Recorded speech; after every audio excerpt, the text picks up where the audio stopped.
Hey guys, it's Chris Mincola, and I have some amazing news for you guys. Some of the things we've been telling you to look out for are beginning to happen. And what does that mean? Well, let's just say lower rates are in your future. Okay.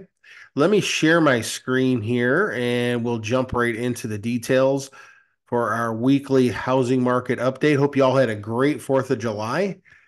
Okay, let's jump right in. So this is kind of what we've been looking for. We've been looking for the Fed to do what they say they're going to do, and that is when the housing market breaks. I'm sorry, when the unemployment breaks 4%, we're gonna see a shift in their policy with lowering the Fed's fund rate, which will then in turn affect the bond market, which will then in turn affect 10-year treasury and the mortgage rates. Okay. So they told us this because this was all part of their old model for taming inflation. They want the jobs market to break. We don't want people to lose their jobs, but this is what they're waiting to look for in order to pivot on what they've been doing to tame inflation. Okay. In my opinion, there were a lot of other ways to go about this, of course, without spending so much money printing all the money we've been printing and all those sorts of things on a lot of nonsense. But this is the other way of going about it, and this is what they're doing. So we cracked 4%. That means, well, in general, the labor market, the data caught up over the last couple of months, and there was an adjustment there. The Labor Department's June jobs report showed employers added 206,000 roles last month, down from 218 in May. Unemployment ticked up to 4.1%. What have we been telling you? Look for it to crack 4. When it hits about 4.2, they will definitely need to make a shift soon thereafter or at that point. Okay. So, for the first time since 2021, when rates were much lower while remaining historically low, the labor market has defied long running forecasts of sharper pullback in hiring, though conditions steadily tighten. Now, of course, we know uh, a lot of these jobs, come to find out, 1 in 4 weren't really jobs when you dig into the numbers and you really look at the reports. A lot of these are second jobs, even third jobs, part-time jobs, multiple part-time jobs. Some of these are migrant jobs. Um, so not really middle class, full-time, not a lot of that even happening of what's been going on. But without getting into the weeds of that and digressing a bit, we're going to say this is good news. Okay. For again, what they're trying to do. We're not rooting for anyone to lose their job. Now remember, a lot of people say, well, Chris, well, people lose their jobs and they can't buy houses. Well, okay. Yeah. If you lose your job, you can't buy a house. But the numbers, within the context of what we're looking for, let's say, for instance, an example, 1% lower in interest rate or 100 basis points lower gives you about 5 million more people that can now enter the housing buyer pool in demand, okay, across the country. So that's going to outweigh these historically low unemployment numbers that we're seeing, quote unquote. Of course, some of this doesn't take into consideration also, because what I'm getting at is just like inflation, these numbers are much worse than they tell us, because they're using kind of, some of these new models and stuff for this. And there's AI involved now, and there's a lot of nonsense. But suffice to say that these are the numbers they're giving us. Okay. Um, I know the real inflation numbers when you equate, interest and all those sorts of things like they used to do was minimum 19%, not 9% when it was at its peak. Okay. But same goes for the housing. So but we won't get into that right now. Anyways, so right now we're kind of in a normal balance market. You can get lower rates right now if you want them through buy down programs, assumable mortgages. We did a whole deal with Evan Einhorn over at Modern Home Modern Home, Modern Home Loans, our preferred lender, and we went through all of the different ways that you, or some of the different ways that you can go about getting a lower rate now. Okay, whether that be the rate buy downs, whether that be assumable, different things like that. You can also go ahead and look into new homes, as I talk about here in a minute. And I'm going to make a whole nother video on part 2 to the ways of getting affordable housing and stuff like that. But we talked about 0% down programs, all those sorts of things, whether, you want to look at lower rates or getting the money up front for the down payment, whatever the case may be. There are ways to solve these issues right now. And just going through a mortgage broker will help you with that. But for sellers right now, they're having a little bit of a tough time. Now, a home that's ready to go, that's been refreshed, and a resale home, a brand new home. It's got all the bells and whistles, light, bright, airy, open floor plan, all the things that people want. The HTV look, all the things that people want. Those homes are selling, and if they're not overpriced, okay. But when we look at homes that maybe added on square footage that didn't update their kitchen and bathrooms and their owner suite, but they added square footage, maybe it's even square footage that wasn't even permitted, but they want top dollar, that may not even be counted on an appraisal. They're having issues. This is not the second half of 2020 or 2021 or the first half of, or the first few months of 2022. The rates have been higher for a sustained period of time. And although prices overall have been ticking up due to low inventory, we do have a little bit of an influx of inventory, nothing crazy, nothing that's going to create a crash or anything like that. But things have become more of a normal balanced market. That means you're not going to get 25, 50 grand over, what the real comp is on the property. Historically, all the homes right now have a lot of equity. Most people have a ton of equity right now. They're sitting on a boatload of equity. But if, you bought, let's say from May 2022 to December of 2022, or in that range there, you may have run into some equity issues. You may have overpaid for your property if you didn't have a good agent to kind of guide you through those things and what could happen. Now, if some of you may recover out of that faster than others, especially if you're in a new build community. But those are some of the things just to kind of keep in mind. But this is good news. This is very good news about the jobs market. We don't want to see anybody ever lose their jobs, of course, but this is what the Fed is looking at. So right now, the typical home is selling for less than list price. Okay, so we're seeing less than list price. That's running at about 97% listed sales price ratio. The first time that has happened in late spring since the start of the pandemic. Okay. So, we're seeing, people, you really got to price appropriately. You've got to price to sell. You've got to price accordingly to, the property that you have. And if it's outdated or has any issues, people are going to pick up on that. Right now, things are so expensive. People don't want to overpay for anything. People, especially if they don't have to move, people want to try and get the best deal they can. And they know that they can get seller concessions from a lot of sellers. They can get rate buy downs. They can get lower prices on things. And the demand just isn't there because of the higher cost right now. Mortgage rates. This is actually old news, mortgage rate, because we're going to get into that in a minute. Housing market is stuck maybe for a while due to higher rates. The rates really had more of an effect than prices because the amount a $10,000 increase or decrease makes is maybe $78 right now with the current rates there, give or take a little bit depending on the week and the day. But if you get a rate buy down, you could be saving hundreds per month, and over a very short period of time, thousands, and over a longer period of time, tens of thousands.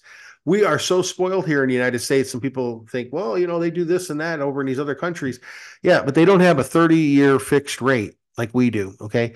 Usually they're renegotiating their rates and those sorts of things, or they've got all these different things that make their rates go up over time, or every 5 years or whatever, they've got to look at, re-examining their rate, and it's not really fixed. So we are really spoiled, and we're able to refinance too, and it makes sense. So we have a lot of advantages over other countries, but the number of home sales, really, it's right on track with last year right now, guys, because of these higher rates. The sales, not the sales prices, but the number of sales um, have plummeted, but prices barely budge. Okay, so they're holding steady on the value, still 97%. That's not like any kind of a crash or anything. It's just usually we like to see around 98 percent or so. Home prices soar even though sales and construction are slow. A lot of permits are down, new home builds are down. What does that mean? That is really your new supply. So your new supply is down. That means you're really not going to get any kind of a relief on prices while you have low inventory. Now, the only thing saving us is that we have these higher rates, which are dampening demand. But when rates drop, as we can see with this jobs data, the effect of that is already happening today in the bond market.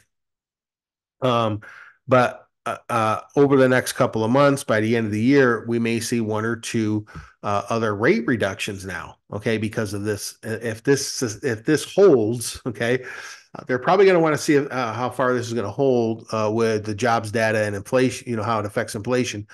But if it keeps going in the right direction from that standpoint, we could see a lot of good things happening. At least one or two decrease by the end of the year. Nothing crazy. Don't expect 2 and 3% interest rates, guys. Make your move now if you need to. Anything can happen, but that's just kind of the trend we're in now. And that's all the signaling from the Fed. So we've got, if you look at the data a little bit more, by the way, we're at today, right now at this moment, we're at 17,840 active listings of all property types. Okay. 100 closed days on market, 3 month supply. That's a balanced market for Phoenix. Absorption rates just over 30, which, again, kind of normal balance. Average list price, 786. Average sales price of the actual sales price is 566. That is down a little bit from the last couple of weeks and months.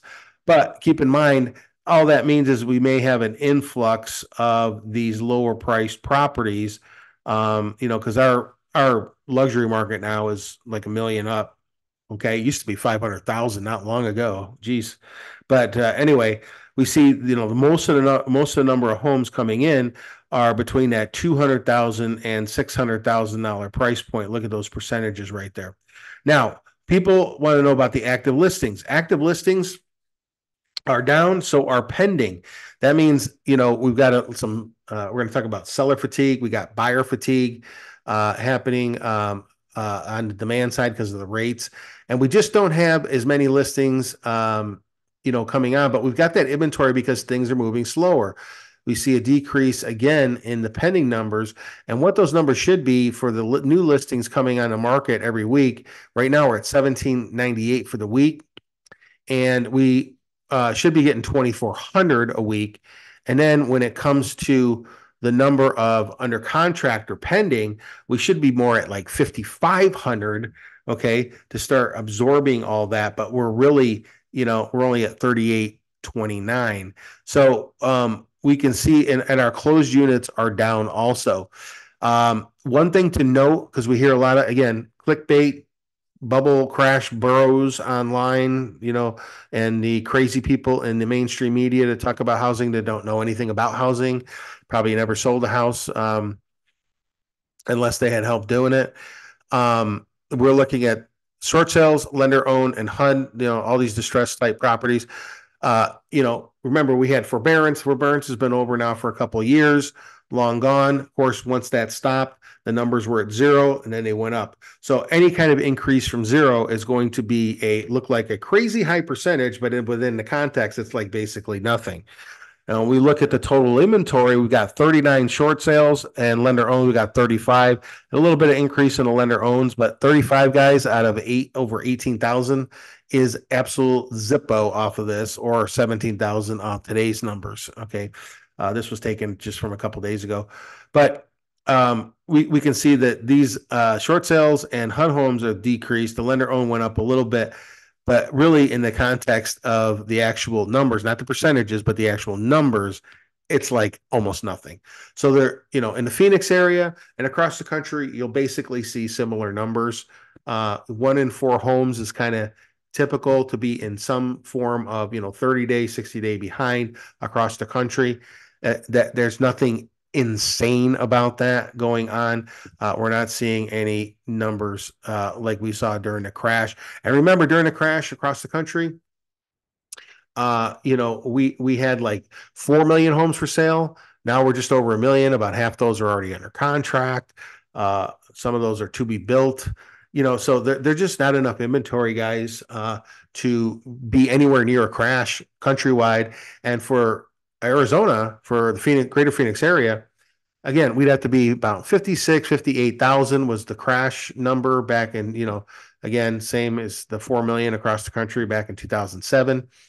Right now, again, we're at 17,000, nowhere near that, nowhere near that. And the only reason why we're as high as we are on that is because stuff just isn't getting absorbed super fast. Okay. Bond market going strong. That means our rates are down today. Average 30-year is down a little bit, hovering right around that 7 mark.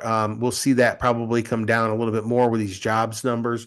And then once the Fed actually gives us a solid benchmark of dropping the Fed's rate, which I mean, I don't think they'll do it for at least a couple of months. That would be my guess. We might get, one possibly if this really goes, higher and higher quickly. We could see a couple by the end of the year, but I would say one would be conservative. And when exactly will that happen? I would say to be on the safe side, figure around fall. Okay. Figure around fall, late fall. Okay.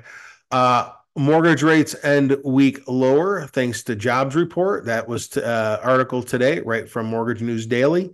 So things are going in the right direction now, hopefully, and they will stay that way.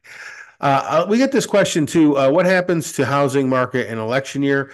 If you go through the years, you'll see that there really isn't much in the way of change at all. Obviously, the biggest fluctuation is going to be around the time of the crash, which is an anomaly, just like 2021 was an anomaly, and the few months before and after, super anomalies. They don't normally happen that way. We kind of get spoiled or scared one way or the other.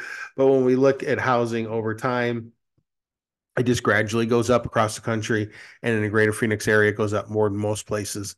And that inventory that we're seeing across the country right now, most of that is actually coming from Texas and Florida. So even that's kind of, you got to, within the context, you got to really drill down. Cromford Market Index tells us if we're in a buyer's or seller's market. Below 90 is a buyer's market. Over 110 is a seller's market. We're at 102.5. We're in balance, right? We're in balance. Demand is at 76. That means we're about 24 points too low on demand. And supply, we're at 74. So we're 26 points low on supply. When those two numbers are the same, we are in complete balance. But, that still gives us a low supply and demand number. So these numbers totally make sense straight from that. Now, looking at some of the other data, last year we had the lowest sales since 1995. This year we're on track kind of to do the same unless something crazy shifts very quickly. But even with a rate reduction, that'll certainly help. But unless we're really, and again, those are average rates we see on those Mortgage News Daily. These rates here are average. Okay, that's across the country. With a mortgage broker, you're going to see 50 to 100 basis points lower than that just on a regular deal without even a buy down, which again, you can get buy downs all day long. We're negotiating like crazy for our clients.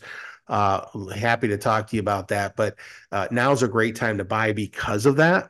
So even if you're selling, it still kind of evens out because you're going to buy something and probably get some sort of seller concessions on what you're buying. most likely. We could talk about that. There's also ways to move, then buy. You could talk to us about that too. There's bridge loans, there's knock program. You can even get money to fix up your home to sell. There's really a lot of solutions, a lot of options for people who first time buyers or somebody who's already bought and selling and buying something else or whatever. There's even great incentives right now for investors out there too, and multiple family dwellings. Oh, great, great stuff, guys. Won't waste your time on that right now, but some sellers are worn out on not getting the offers they want. Maybe their home just wasn't refreshed enough for buyers coming through the market with the demand we have. Maybe they overpriced their home a little bit, kind of shot for the moon. Maybe they just need to get what they want, or they want what they want, and they just, the price just isn't matching where the demand is right now. We see that quite a bit. That's a common problem. You always want to price with the market, or you want to actually kind of do a giant launch. We like coming in a little low and coming soon, and we go active, maybe bring it up a little bit, but you always kind of want to be a little bit lower. You don't have to take the offer that comes in, but if you go a little bit lower and you price it accordingly in the correct pricing brackets, where people are getting pre-approved for their loans, where people are going to then plug that into a portal search with the right increments, you can really, really catch the most number of people, and you can get multiple offers. Your home sell quicker. Property should have offers on it if it's priced accordingly within minimum 2 to 3 weeks. At least 2 to 3 weeks. There's really no reason if it's priced accordingly, and it's not something that's fallen over. So we're 6% negative to being in the seller's market off that Cromford Market Index as a whole. Some of the other affordability solutions that I wanted to talk to you guys about and kind of look at here real quick.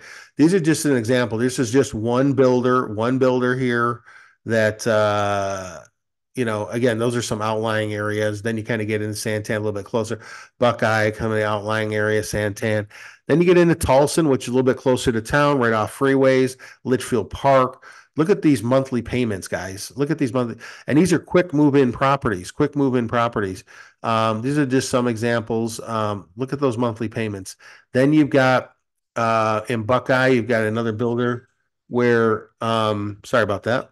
You've got 337,000. They're also offering I think it's the last incentive I saw was 3.5 or 3.9%. Same with this builder. I mean, they're offering, I think it's like 4.9. They also have a great down payment assistance program, one of the best I've seen, where you can get a rate at 5.9 and get your entire down payment paid for. They'll even pay 6% towards your closing costs, which cover that, which on a down payment assistance program are usually going to be a little bit higher. So phenomenal programs they have right now on these new builds. Look at that monthly payment. Now, you're going to need to add, insurance and taxes onto this. And if you're doing FHA, whatever, depending on where we're at on that, there's going to be some mortgage insurance. So that payment's going to be a little bit higher, most likely for most people. But still, it's the same or lower or right around what you're paying in rent, throwing your money out the window. Okay. Here, let me show you this first. This is a nice, here's a breakdown right here. This is just with another builder.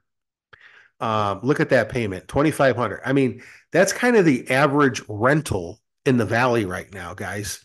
Look at that. It's broken all the way down. This is with taxes, insurance, everything. This is another third builder besides the other two I showed you. $2,500 a month. That's including the HOA. Yeah, that's including the HOA at $405,000. Okay, with FHA 3.5% down. Okay, 4.9%. There you go. There's a breakdown for you. I wanted to show you this.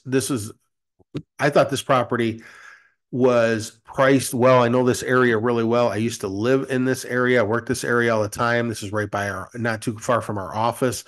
Allegra Drive in Litchfield Park. $500,000 for a 3-bedroom, 2-bath with a den, 2,284 square feet. And it's been completely updated. It has fresh paint inside now, RV gate, pool, just a beautiful home. I couldn't help but show this to you guys. I just thought for the price for 500,000 in that area, from what I know is going on over there. Look at that light, bright, airy, open floor plan, great room. Um, so you don't have to be separated from everybody. Some nice accents, some nice neutral colors. Um, Kind of really good flow to the property, split floor plan. They definitely did the updates in the right place and the refreshes in the right place. But look at that true RV gate. It's got solar, so your monthly payments on your utilities and everything are going to be good.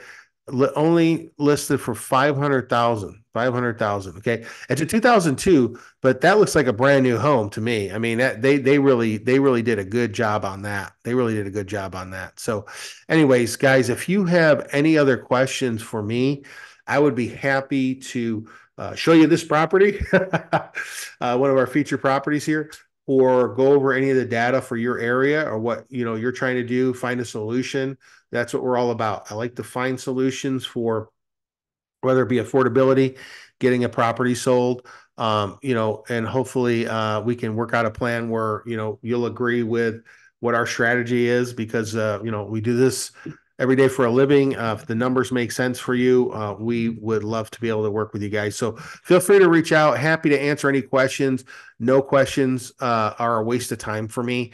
I like to get into that with people and kind of take that consultative approach so that we can help people solve these issues. So if you guys have any questions, 480-788-8569, or you can reach out to us at home@mincolagroup.com, or check us out on mincolahomes.com and mincolagroup.com.